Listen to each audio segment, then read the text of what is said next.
To some people, I'm two flavors of controversial. Roblox controversial and Plants vs Zombies controversial. Given that I'm a Plants vs Zombies fan and I'm about to make a video on a Roblox fan game of Plants vs Zombies, I think I'm about to play into the various stereotypes that, given my track record, is going to upset a lot of people. Plants vs Zombies is undoubtedly one of the most influential mobile games in recent decades. Created by the PopCap team behind this franchise, the game has seen a wild rollercoaster surging in popularity and controversies, especially after the EA acquisition of PopCap and the increasingly monetized nature of the franchise. Plants vs Zombies is, to the surprise of probably no one at this point, one of my favorite gaming franchises ever, branching out from its roots as a tower defense into a 3D shooter and even an official comic series published by Dark Horse. If I were to pull a Watch Mojo move and make a top 5 list, that is if anyone even remembers what Watch Mojo is, I'd probably put Plants vs Zombies at the top, then the Yakuza or Like a Dragon series second. Plants vs Zombies in recent years, however, ever since the release of Battle for Neighborville and the failure of the Plants vs Zombies 3 release, has declined significantly in quality. This is owed to the shared irresponsibility of EA and PopCap, EA being the publishing company that owns PopCap as a subsidiary, and the latter being the developers of the game. The issue is complicated, but although the latest narrative is mostly Plants vs Zombies fans deriding EA and almost exclusively blaming PopCap, you know who you are! The whole reason for the franchise's decline can be chalked up to corporate executive meddling, outsourcing work to low-quality contract workers, and bad work culture. You can see a more thorough analysis of why Plants vs Zombies had such a terrible downfall in Danoraid's video, which I will put in the description. Moving on, Plants vs Zombies was, at its peak, so influential that for a brief time, it was an extremely popular subject to make fan-made projects of on Roblox. Between 2009 and 2019, Roblox had a huge collection of Plants vs Zombies games, though most of you would probably be more familiar with Hushpup's favorite fan game series based on the franchise. The Roblox subject of this video, Buried Seedling Nostalgic Zone, is a spiritual remake of a classic Roblox Plants vs Zombies fan game from the 2010s by Koomike, who was also known for making a couple of horror games, according to YouTube at least. While he's long since been terminated from the platform for reasons that nobody seems to know, his Plants vs Zombies fan game lives on by the team behind Buried Seedling, originally developed by a user named tunnnn. Given the title of the video, it's pretty obvious I'm not particularly fond of this game. The gameplay itself is essentially a remake of the original Koomike game, but it also brings along the old problems of being a buggy, unoptimized, and unbalanced mess, which really has been coated over with a fresh paint without actually fixing anything. Of course, Koomike had the excuse that they were using an outdated and very likely limited version of the Roblox Studio program, but when it comes to Buried Seedling, I think the excuses come up short given just how much more advanced Roblox Studio is. Although, that being said, game development is hard, so maybe it's something behind the scenes that prevents them from being able to make the game better. I will elaborate on this further in the review, but for now, let's just focus on the game itself. Also, the video footage I recorded doesn't contain a lot of new features from the updates that were recently released as of March this year, so some of the things I raised might have already been changed in a new future, like new minigames or new plants and zombies.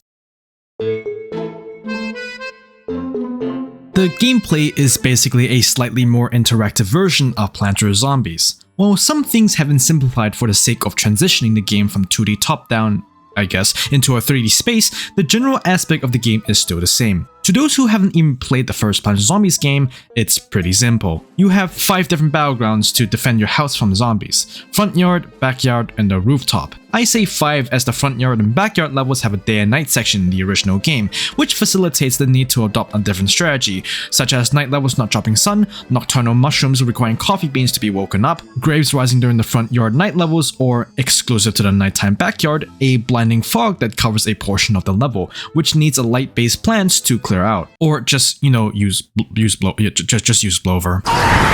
Given that this is a Roblox game, Buried Seedling also deviates heavily from the source material by offering players to cooperate together and plant their own plants. This is a very coordinated effort and, for the most part, probably wouldn't work out well if you don't communicate with your teammates whatsoever, like most games. Oh, I'm f***ing happy, you moron! Moving on, in Buried Seedling, the system is mostly the same, but with a few key differences. Firstly, the soundtrack is almost entirely unique, either being entirely original tracks or, in some rare cases, remixes of existing Plants vs Zombies music.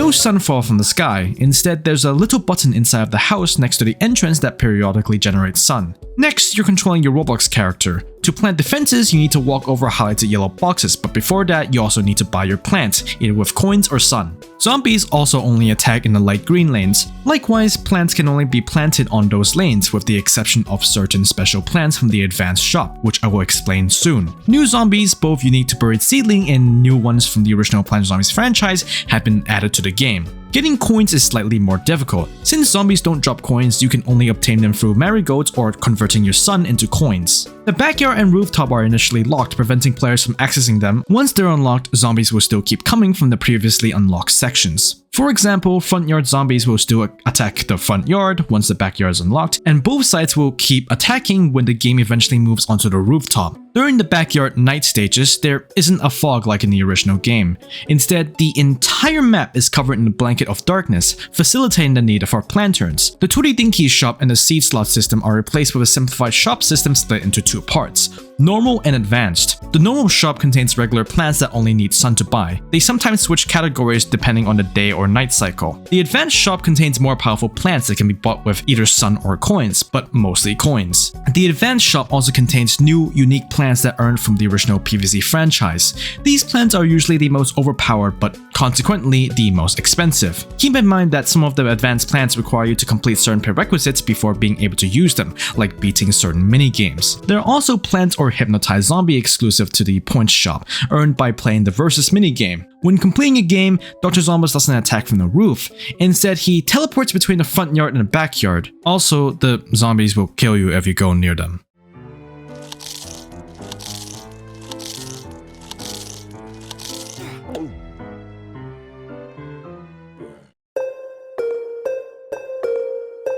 With the first part done, let's get into the second part: minigames and modes. What's a Plants vs. Zombies game without funny, gimmicky minigames? Plants vs. Zombies 3, but that's besides the point.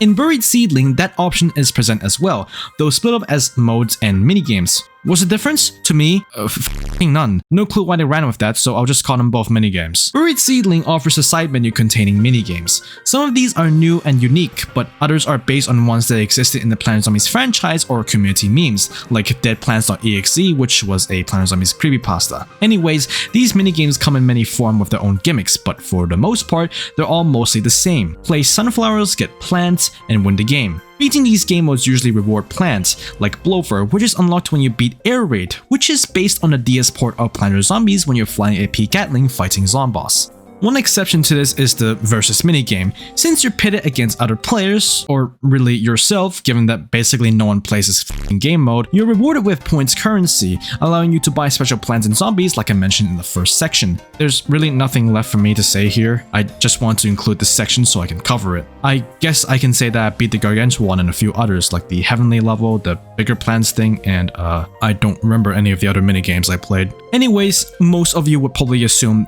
I'd like this game. Like I said before, however, the way I framed the title, it really goes down to one little conclusion: I don't.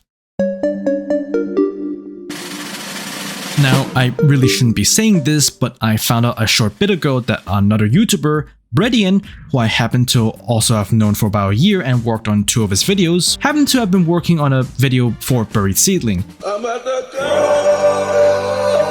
As it turns out, we both thought this game was, not to sugarcoat it, complete f***ing dog shit. Now, jokes about niche game reviews aside, we both agreed on several aspects: the wonky, unoptimized gameplay, the constant intervention by admins, being forced to cheat just to get ahead of the game, and all in all, buggy as hell. Now, I'm pretty sure this is fixed at this point, but the first issue I will point out is how Gargantuas work, which then spills into an issue that affects other zombies. If you remember, Gargantuas in the original Plants vs. Zombies throw imps from their back when they're at half health. The problem lies in the way imps behave when they're being thrown. Ordinarily, you'd think the imps are thrown as if they're obeying the physics of the Roblox engine, but in actuality, they're scripted to fly forward a short distance before landing. For the most part, this works, but then the problem arises when it encounters 2 different scenarios. A. The Gargantua is spawned in the backyard, or B. The Gargantua encounters a stupidly huge defense plant like a giant obsidian nut or those are actual plants in the game. When the Gargantua spawns in the backyard, everything's fine up until they get damaged enough to throw their imps. So what happens next?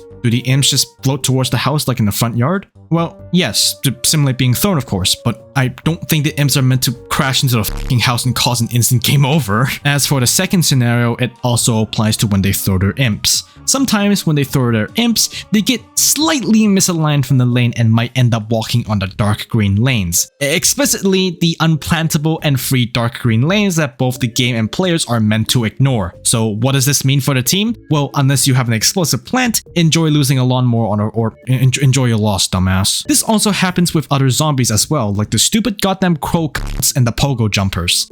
I don't know who designed the crow zombies. Speaking of other zombies, what exactly is the point of adding all these new zombies? It's sort of the equivalent of a very delusional Planet Zombies fan going, "Oh man, I love Big Wave Beach from Planet Zombies 2 for its utterly f***ed difficulty. I hope someone makes it worse by adding all of these unnecessary zombies and making the game arbitrarily harder." Granted, some of these new zombies are exclusive to minigames, but even when I say that, it means that those exclusive zombies make those minigames a pain in the ass to play. By the way, they added like, what, 2 billion new Gargantua variants for the minigames? Have fun dealing with a jack-in-the-box Gargantua that causes an explosion every time it smashes something, or a heavenly angel Gargantua that, despite its name, just summons a f***ing lightning strike on every player on the server whenever it feels like.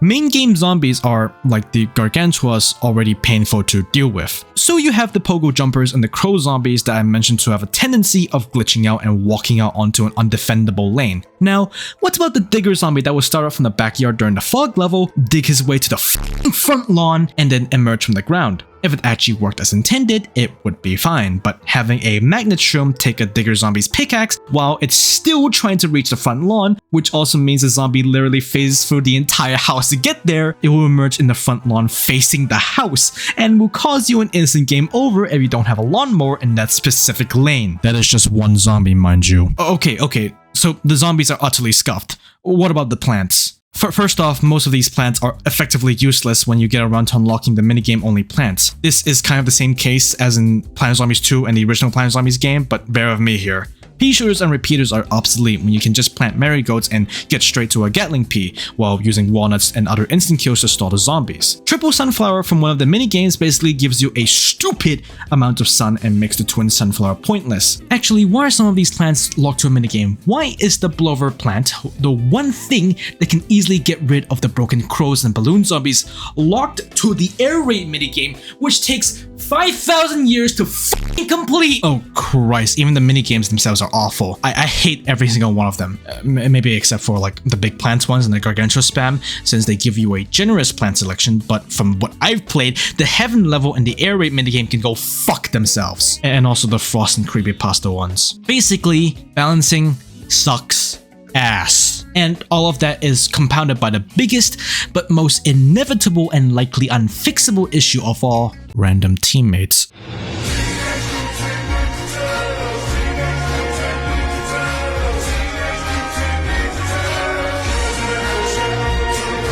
Yeah, I don't have to say much for that part, aside from the fact you'll probably need to get carried by some dude with 10 wins or just so to understand Barry Seedling's scuff's strategies, yeah. From the way the game is developed, I'm going to assume on a whim that the developers, or at least tunnnn when he first made the game, ran into the project assuming that every new Roblox player who may or may not have been absolute infants at this stage would instantly know what Planet Zombies is about and how to play it. If this was the intention, it didn't really work because Buried Seedling is not fun, nor is it an accessible game for new players, which is ironic given how easy the original Planet Zombies game was. So what about the cheating and admins? Okay, first off, this section title sounds bad, but trust me, the only problem admins pose is the fact that they frequently interfere in the game with their powers, which serves to ruin the vibe of Buried Seedling. That is, if you can really call this dog mess of a game a vibe. Although, given what I've said about the game in the previous section, everything about the game already ruined itself, so I'm mostly going off on a tangent about how moderators don't help. At best, they mostly just fly around, give themselves a stupid amount of wins, and then change a couple of textures. It's mostly non-intrusive, but the annoying part comes from when there's a griefer going around removing everyone's plants for no reason, and I don't do anything about it. At the same time, it would be nicer if these admins stopped teleporting me to random inaccessible minigames. I probably don't have a choice in that though, because they just teleport everyone in the server regardless of whether they're consenting or not. These minigames are not fun either. Remember Bredian? Well, he also didn't like the fact about how the admins were ruining the experience as well. This might actually be a universal thing, since on the Buried Seedling Discord server, one of the owners of the game specifically highlights how frequently admins and moderators tend to bully people apparently. Yeah, that's a thing. How nice. Moving on, it's important for me to talk about the cheating. Cheating basically has no consequences in the game. You might get a badge for doing so, but from what I've seen and how I've done it myself, it basically doesn't matter. You're free to boundary break without any repercussions aside from the cheater badge, which itself is probably a reference to an achievement from the obsolete Planet Zombies Adventure spinoff exclusive to Facebook for like only a year. I only know this trick because while playing the Heaven game mode with 2 other players, they were the ones who introduced me to the trick. Why use this exploit? To prepare new defenses? No, we just did it so we could get better sun production. Really, if the gameplay is so unfair that people would resort to cheating just to gain an advantage, fair or not, especially in the less than balanced minigames, then it's clear that this game's balancing is down the fucking shit. Beyond everything I just said, is there anything else I can really say about Buried Seedling? So far, it's all been pure negativity, but how about anything positive?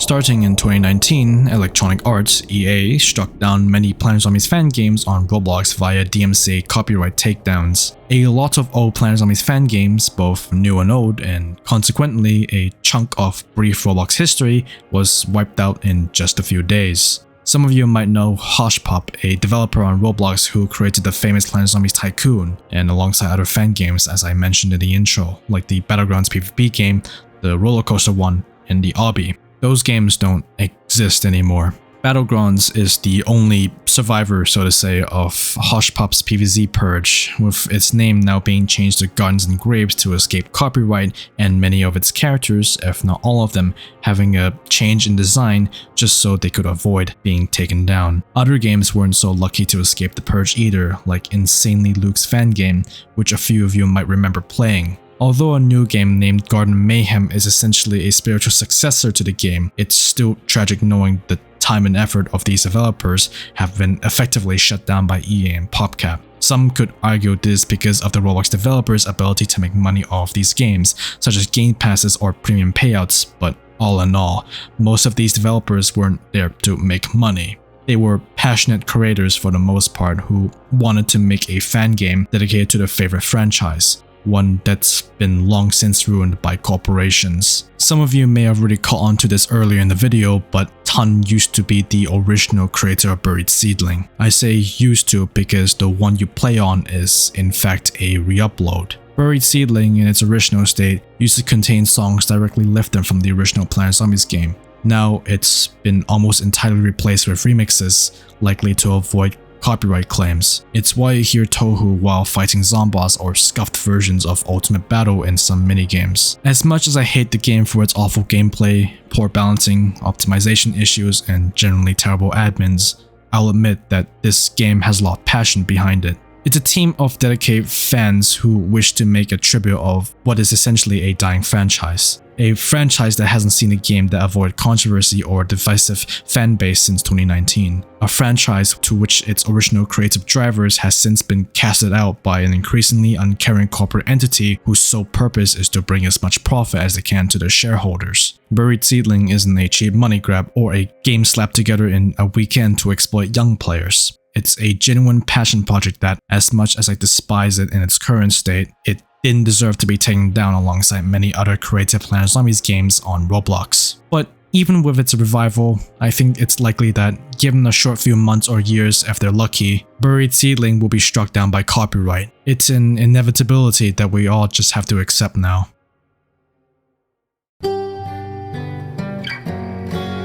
Buried Seedling is a Planet Zombies fan game based on the 2009 version by Koomike, with updated gameplay, graphics, and mechanics, while also being much more faithful to the original Plants vs Zombies art style. It mixes elements from every game in the franchise, up to including Chinese exclusive content to ports from various consoles, like the Nintendo DS's minigame Air Raid. Unfortunately, the game falls behind in how the game is handled by not only its developers, but by those who are given admin powers. Poor balancing, the buggy gameplay, the poorly optimized aspects of said gameplay, and the game itself generally being slow, boring, unreasonably difficult means that Buried Seedling never really stood much of a chance to be a unique Plants vs Zombies fan game. It tries its hardest to replicate the original spirit of the franchise, only to fall flat in every regard. The one good thing I can say about Buried Seedling, however, is that there's a very real passion behind this project, like the games lost in the copyright takedowns from 2019. It's very reminiscent of the effort put in by Hoshpop to create a PvP shooter based on the original Plants vs Zombies franchise while throwing in his own ideas into the mix to make it stand out from Garden Warfare,